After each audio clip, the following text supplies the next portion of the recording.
नमस्कार, मैं हूं दिबांजलि मोइत्रा।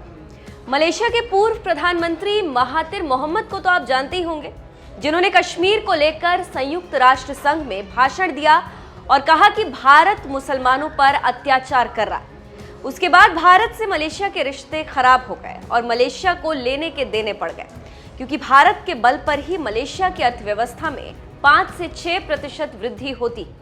नाराज भारत ने मलेशिया से रिश्ते तोड़ दिए, लेकिन बाद में मलेशिया ने अपने पीएम महातिर मोहम्मद को हटा दिया।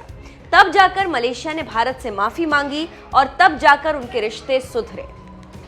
लेकिन वहीं मलेशिया के पूर्व पीएम महातिर मोहम्मद ने कहा कि मलेशिया की तरह श्रीलंका की हालत न खराब हो जाए। आर्थिक मामलों के जानकारों की माने तो मलेशिया की रिंगिट, इंडोनेशिया की मुद्रा रुपया और सिंगापुर का डॉलर भी नहीं बच पाया। इन मुद्राओं में अवमूल्यन किया गया और इससे महंगाई बढ़ी। इसका असर जापान और दक्षिण कोरिया तक पहुंचा। मलेशिया के पूर्व प्रधानमंत्री महातिर मोहम्मद ने कहा है कि 1997 में एशिया का वित्तीय संकट फिर से दस्तक दे सकता है। 1997 के एशियाई वित्तीय संकट के 25 साल पूरे होने पर महातिर मोहम्मद ने एशिया निकेई को दिए इंटरव्यू में कहा कि ये संकट फिर से दस्तक दे सकता, क्योंकि चीजें बदली नहीं। महातिर मोहम्मद ने कहा कि जब यहाँ कई लोग अब भी मुद्रा बाजार की होड़ में शामिल हैं, ऐसे में नियम और नैतिकता की बात पीछे छूट चुकी। आप शायद मुद्रा की कीमत कम करना चाहते हैं, लेकिन दूसरे लोग इसकी कीमत बढ़ाना चाहते हैं। लोग एक दूसरे को काटते रहते हैं, क्योंकि ये गला काट प्रतियोगिता है।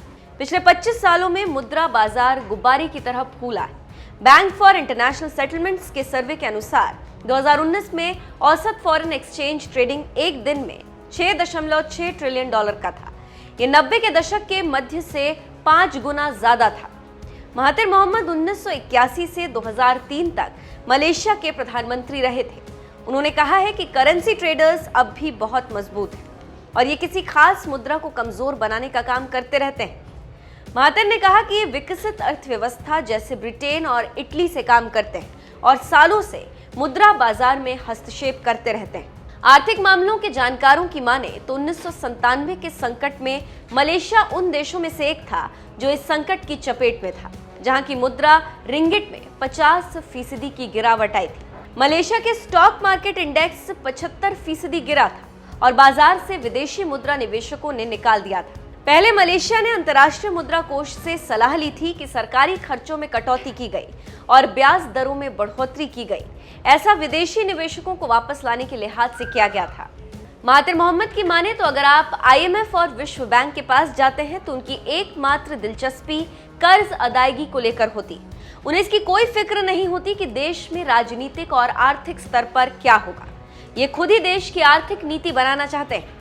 इसका मतलब है कि हमें उनके सामने सरेंडर करना होता है। महातिर मोहम्मद ने एशिया निकेई से कहा कि श्रीलंका का वर्तमान कर्ज संकट एशिया की दूसरी सरकारों के लिए चेतावनी है कि वे जिम्मेदार वित्तीय नीतियां बनाएं या तो निर्मम IMF के हाथों का खिलौना बनने के लिए तैयार रहें। तो आप समझ सकते हैं कि मीडिया को इंटरव्यू देते समय महातिर ने क्या कहा और इसका क्या असर होगा।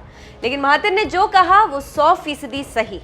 महातिर मोहम्मद इसी महीने 97 साल के हुए हैं और अब भी सक्रिय राजनीति से दूर नहीं हुए।